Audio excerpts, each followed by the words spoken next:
Jadi ikan itu kita kasih secara murah untuk masyarakat kita, tanpa jadikan komoditi perdagangan, tetapi dikasih gratis, seperti negara lain juga memberikan susu gratis kepada rakyatnya. Kenapa kita tidak kasih ikan gratis, pada membiarkan negara-negara lain mencurinya?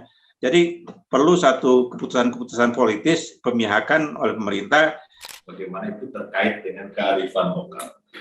Nah, itu berarti kita harus, yang sering saya sebut, kenal diri, tahu harga diri. Jadi, dan ini kaitannya juga ke persoalan yang tadi, menyelami karakteristik geografis. Nah, jadi pangan atau itu untuk pemberdayaan sektor pangan, mau nggak mau melibatkan juga aspek budaya. Karena selain memang pertanian itu persoalan nanti pemberdayaan ekonomi rakyat, tapi ini juga aspek kultural. Ya, krisis itu ada dua karakter. Satu adalah tantangan, satu lagi adalah kesempatan. Itu artinya, jadi gunakan krisis ini sebagai kesempatan kita merubah mindset kita, kemudian juga membuat putusan-putusan yang strategis. Kupas tuntas isu pangan bersama podcast Rembuk Pangan.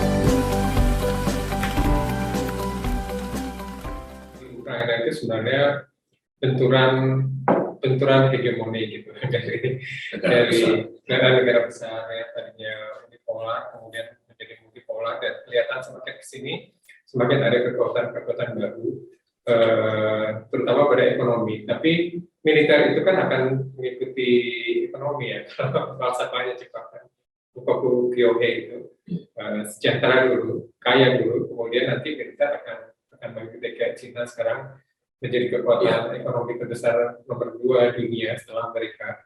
Sekarang siapa yang secara militer bisa berani menantang Cina dengan begitu saja, gitu. Harus mikir.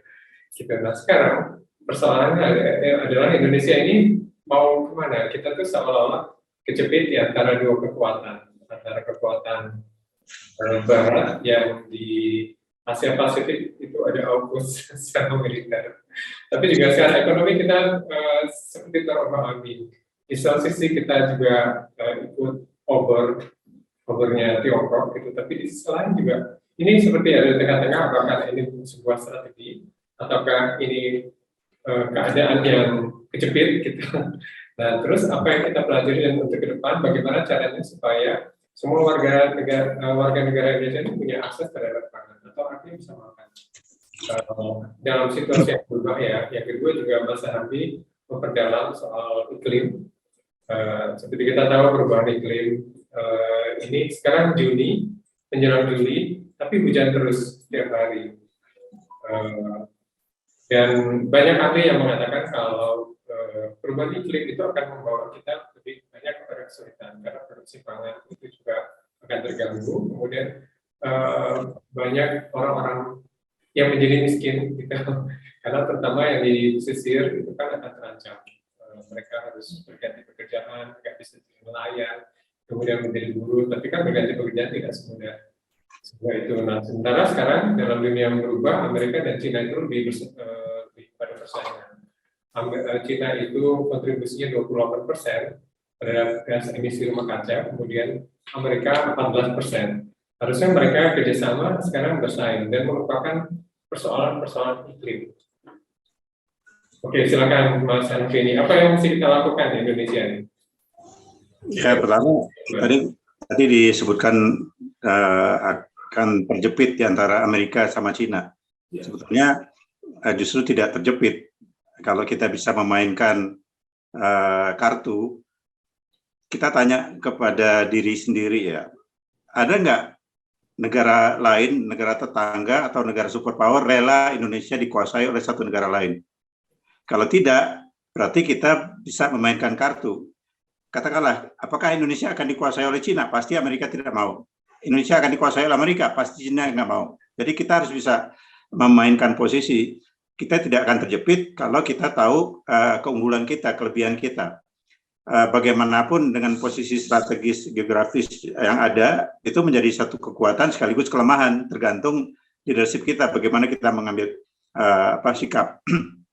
Kalau tadi dikatakan sikap non-blok, yaitu satu hal yang sudah diambil, tetapi juga satu sikap zona netral juga perlu kita lakukan. Yang ketiga, kita tidak memihak ya kepada negara manapun. Sehingga kita benar-benar memainkan kartu, tidak didikte oleh siapapun.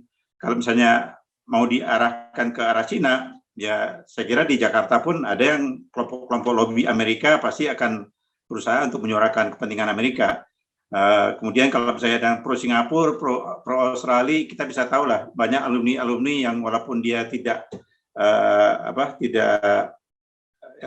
pro kepada negara itu, tapi dia merasa berutang budi, pernah misalnya dikasih beasiswa atau apa. Jadi paling tidak dia pernah tinggal di satu negara itu, jadi dia familiar dengan cara pola pikir dari negara itu.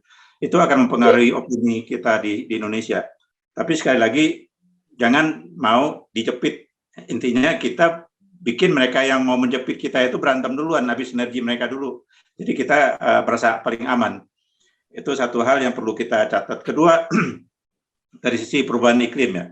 Indonesia ini kan bukan negara industri. Bukan negara industri, tapi dicap sebagai 5 emiter terbesar dunia. Jadi ini satu kesalahan kita. Kenapa kita negara dikatakan agraris juga bukan, tetapi kemudian dicap sebagai emiter kelima. Padahal yang emiter itu adalah negara industri, dan itu di Cina, di Eropa semua mengakui dosa mereka. Nah, tetapi Indonesia diklaim sebagai negara emiter kelima, padahal itu bisa kita balik. Ya, Indonesia itu emisinya karena dari kebakaran hutan.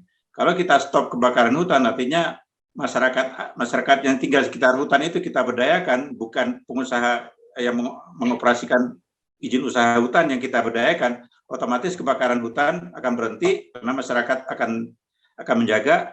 Kita minta bayar kepada negara lain, kita nggak yang tadinya 5 terbesar sebagai emiter bisa menjadi yang ke 100 kalau masalah hutan itu bisa kita atasi. Tapi karena kita pijakannya lebih pro pada pengusaha sawit, ya, sehingga kebakaran hutan itu akan tetap terus dan kita akan tetap menjadi 5 emiter terbesar.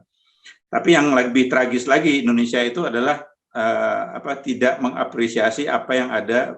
Kalau sumber daya alam katakanlah itu oke, tetapi yang menjadi concern utama kita adalah banyak orang ahli tanah tetapi tidak pernah memperkaya kualitas tanah. Padahal itulah kata kunci dari sisi produksi pertanian. Jadi kualitas tanah kita itu dirusak oleh dari sisi penghancuran hutan, penggunaan pupuk, kemudian juga irigasi atau infrastruktur kota yang kemudian mengganti lahan-lahan pertanian, itu kemudian tidak memulihkan kualitas tanah. Padahal kualitas tanah itu sangat penting untuk produksi pertanian, walaupun perubahan cuaca, tapi tetap bisa produksi. Yang kedua, kita juga tidak menggunakan sebagai negara maritim. Kita itu kaya sekali di laut, tetapi miskin karena nelayan kita itu beli solar aja nggak punya. Jadi harus ada intervensi supaya kita bisa memproduksi penyalurannya harus cepat, karena ikan itu cepat busuk, atau mungkin cold storage-nya mesti ada di setiap kabupaten, di setiap kota, atau setiap desa di pantai. Jadi ikan itu kita kasih secara murah untuk masyarakat kita, tanpa jadikan komoditi perdagangan, tetapi dikasih gratis, seperti negara lain juga memberikan susu gratis kepada rakyatnya. Kenapa kita tidak kasih ikan gratis, pada membiarkan negara-negara lain mencurinya? Jadi perlu satu keputusan politis, pemihakan oleh pemerintah. Kalau kita hanya mengandalkan impor dari luar negeri, pertama kita negara yang sudah tidak punya duit, utang udah gede. Kedua, negara lain pun tidak mau menjual karena dia butuh.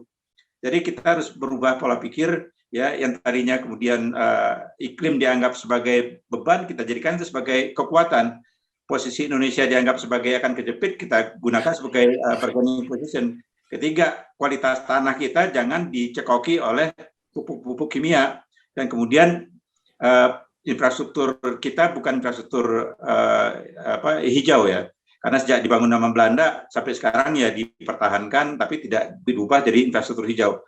Proyek-proyek infrastruktur yang ada di Bappenas itu semua brown infrastruktur, nggak ada yang green infrastruktur. Ya, baik itu sarana SMI, perusahaan pendanaan yang mengatakan mengeluarkan green bond, itu bohong, ya, tidak ada satupun pendanaan pada green sector.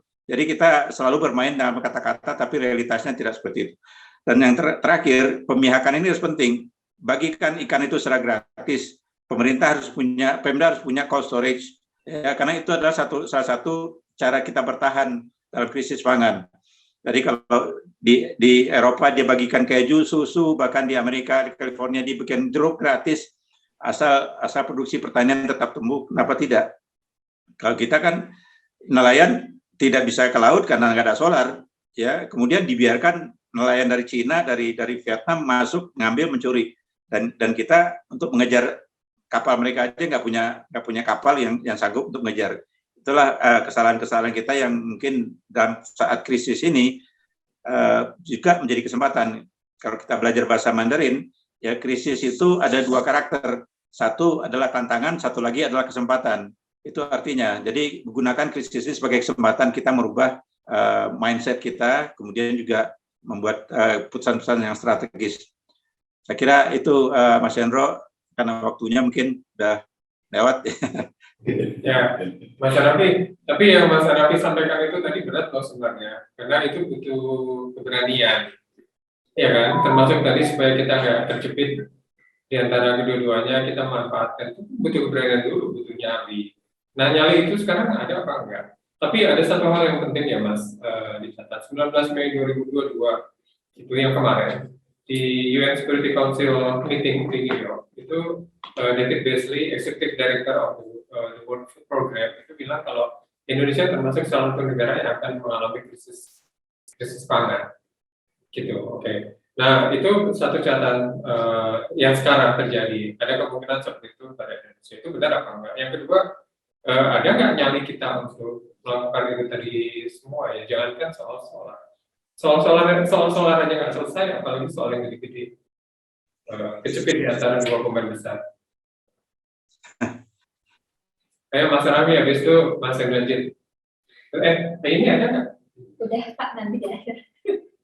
Kalau Mas Hendrajit dulu, gimana? Ya, mungkin saya nambahkan sedikit ya soal kecenderungan perusakan tanah itu, saya kira benar sekali. Jadi kalau ya jadi ingat GMO ya, genetically modified organism. Jadi mungkin maksudnya baik untuk peningkatan kapasitas produksi, tapi nggak melihat topografi tanah itu kan beda-beda. Jadi yang maksudnya untuk menyuburkan malah bisa rusak. Belum kalau memang ada by design dari korporasi agriculture yang memang tujuannya memang untuk melumpuhkan ini ya, kodrat geopolitik satu negara yang pertanian. Misalnya membeli beras dari Ada yang bisa Pak? lagi. Oke. Ya, silakan lanjut Pak Hendrajit. Itu nanti masih terbuka. Ya, silakan Pak Hanafi. Jadi ya saya kira untuk merespon Pak Hendro tadi, apa yang dikatakan oleh World Food Program, Indonesia akan mengalami krisis. Pertama, ya kualitas tanah kita jelek. Kedua, nanti kita akan masuk ke dalam musim panas yang panjang dan banyak hama. Ketiga, kita tidak punya benih. Keempat, pupuk akan mahal karena fosfat di stop oleh negara-negara produsen fosfat, dan pabrik pupuk kita mungkin akan menutup operasinya dan karyawannya akan di PHK. Itu satu kenyataan. Kelima, mungkin logistik antar pulau ini sangat susah. Jadi bagaimanapun Indonesia harus mendorong ketahanan pangan itu per pulau. Kalau di Maluku itu makannya sagu, ya kasih sagu. Di Papua makannya sagu, jangan kasih beras. Kemudian kalau di NTT makannya jagung, ya kasih jagung gitu. Dan ini ketahanan pangan ini, dan satu lagi sorghum ya. Indonesia itu produsen yang baik untuk sorghum, tapi kemudian tidak ada yang mau. Kemudian juga singkong. Kalau singkong itu dirubah menjadi tepung verkaf atau itu kualitasnya akan sangat bagus dibanding terigu. Tapi kita itu merasa lebih murah beli terigu, padahal terigu itu murah karena dimonopoli oleh satu produsen, jadi satu importir. Tapi sekarang dengan pasar terbatas, kapal terbatas, gudang terbatas, percayalah import akan susah. Nanti supermi yang sekarang 3.000 nanti akan jadi 5.000 ya. Jadi di desa-desa akan menjerit kecuali dia mau kembali turun kembali kepada swasembada tingkat rumah tangga. Tingkat rumah tangga itu artinya kalau makan pagar ya kita makan pagar. Kalau memang di pekarangan masih ada tanah ya tanamin. Kalau makan buah pun, makan pisang kan tidak tergantung musim. Di Indonesia pisang berbuah terus. Padahal pisang itu juga punya protein, punya kalori, energi, tapi kita mungkin terlalu manja. Saya kira Itu yang perlu didorong oleh pemerintah. Biarinlah orang menyebut kita banana republic, tetapi kita bisa bertahan. World Food Program juga akan kehilangan reputasinya karena banyak program-program humanitarian dia tidak bisa salurkan, dan harga yang dia harus beli untuk satu pangan sangat mahal, tetapi duitnya juga tidak ada karena negara-negara yang tadinya menyumbang sekarang tidak mau lagi menyumbang. Jadi World Food Program menurut saya akan bubar dalam tiga tahun ke depan. Jadi ini kenyataan yang harus kita terima. Kalau WMP kita ganti FOI aja bagaimana, Mas? Kalau FOI ya itu kan istilahnya recycle ya. Sebetulnya bukan recycle atau waste yang disalurkan, tetapi kemudian juga sebetulnya gerakan ini mendorong bukan cuma sekedar makanan sisa, tetapi juga mendorong makanan yang original, yang otentik, yang sekarang kacang rebus yang di depan itu, yang saya nggak dibagi itu bisa didorong karena itu bisa ditanam di pekarangan, dan lagi-lagi kualitas tanah kita itu jangan dirusak. Ya terra petra itu artinya tanah itu harus hitam, jangan biarkan merah, jangan biarkan berpasir, karena aslinya tanah kita itu adalah tanah yang sudah kaya dengan berbagai nutrisi yang dibutuhkan untuk satu tanaman. Kemudian matahari kita tuh melimpah dibandingkan negara lain yang punya 4 musim, dia tidak bisa panen 4 kali setahun, kita bisa. Nah, tapi kemudian nanti memang dalam keadaan musim kemarau kita akan mengalami kekeringan. Kebetulan juga hutannya banyak dibabat, akan terjadi lagi kebakaran hutan, biasa siklusnya seperti itu. Jadi ya tidak ada solusi kecuali austerity, mengetatkan ikan pinggang atau berpuasa dapat pahala. Tapi FOI itu ini Mas, 5 tahun ke depan kita akan mendorong lumbung-lumbung pangan. Food bank itu adalah lumbung pangan gitu. Sebenarnya lumbung pangan itu adalah bentuk fisik, tapi sebenarnya di dalamnya ada konsep dan ada sistematika sosial gotong royong. Jadi kalau lumbung pangan dikaitkan dengan kearifan lokal, ya kearifan lokal itu kan sebetulnya ada di Banten, di Sumatera Barat, di Sumatera Utara juga ada lumbung-lumbung yang mereka simpan untuk masa-masa paceklik, dan di Jawa juga ada.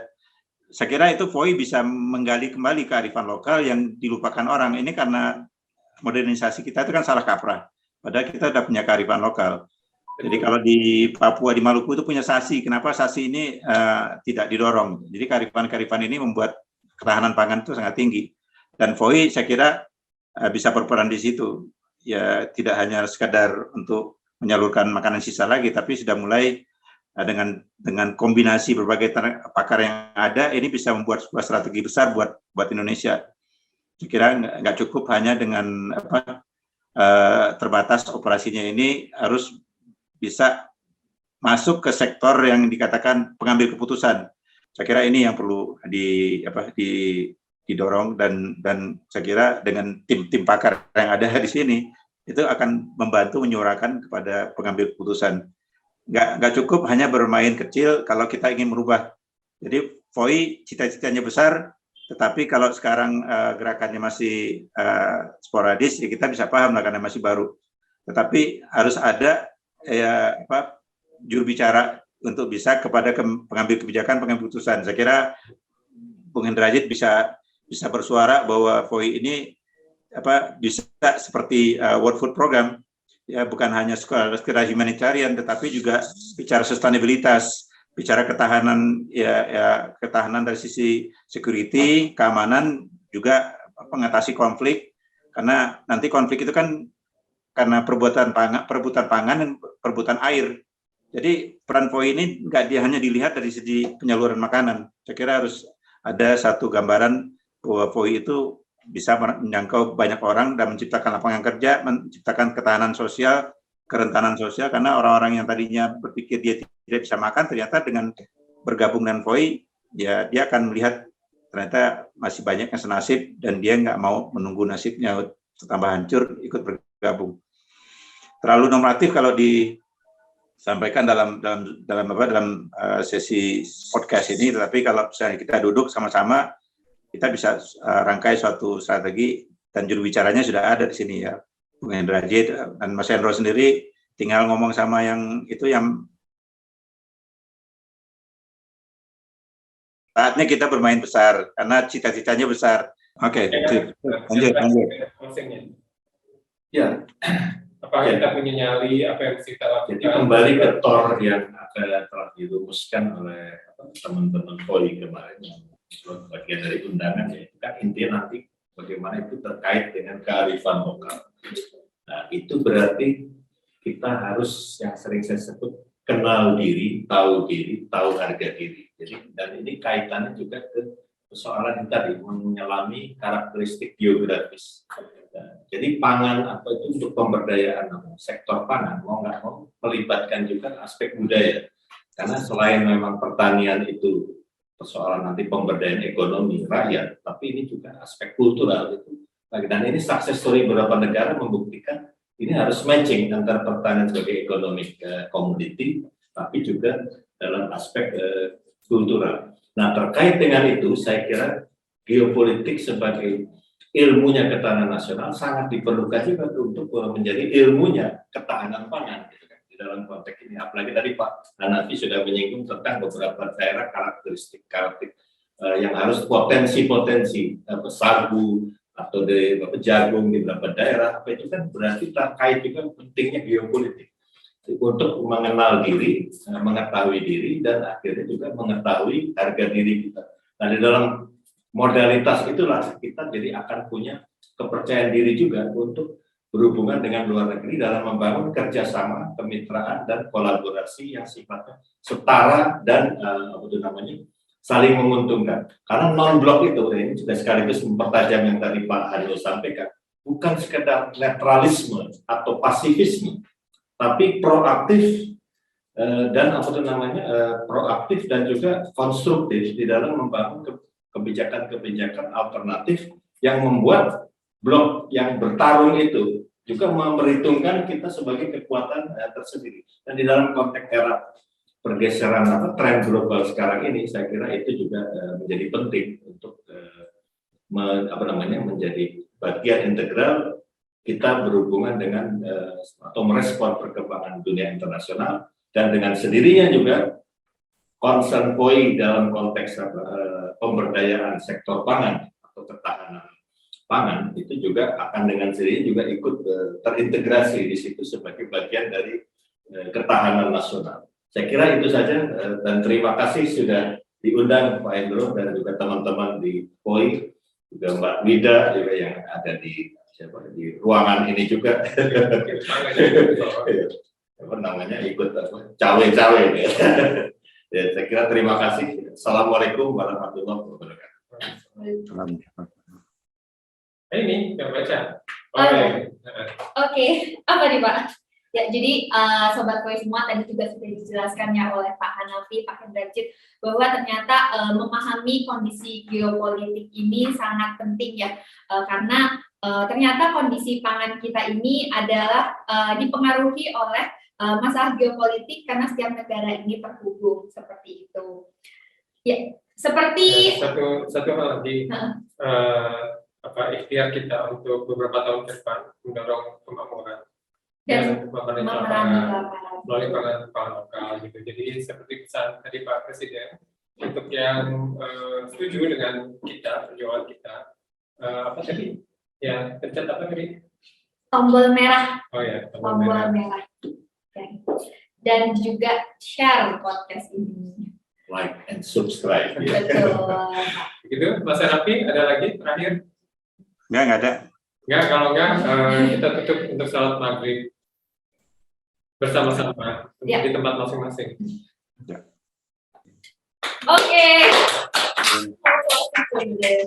Ya, halo Sobat POI semua, ternyata kita sudah di penghujung acara. Tentunya semoga podcast ini bisa bermanfaat untuk Sobat POI semua. Nah, sekali lagi jangan lupa untuk klik lonceng yang di bawah, subscribe, like, dan komen, dan tentunya membagikan podcast ini. Sampai jumpa di episode selanjutnya.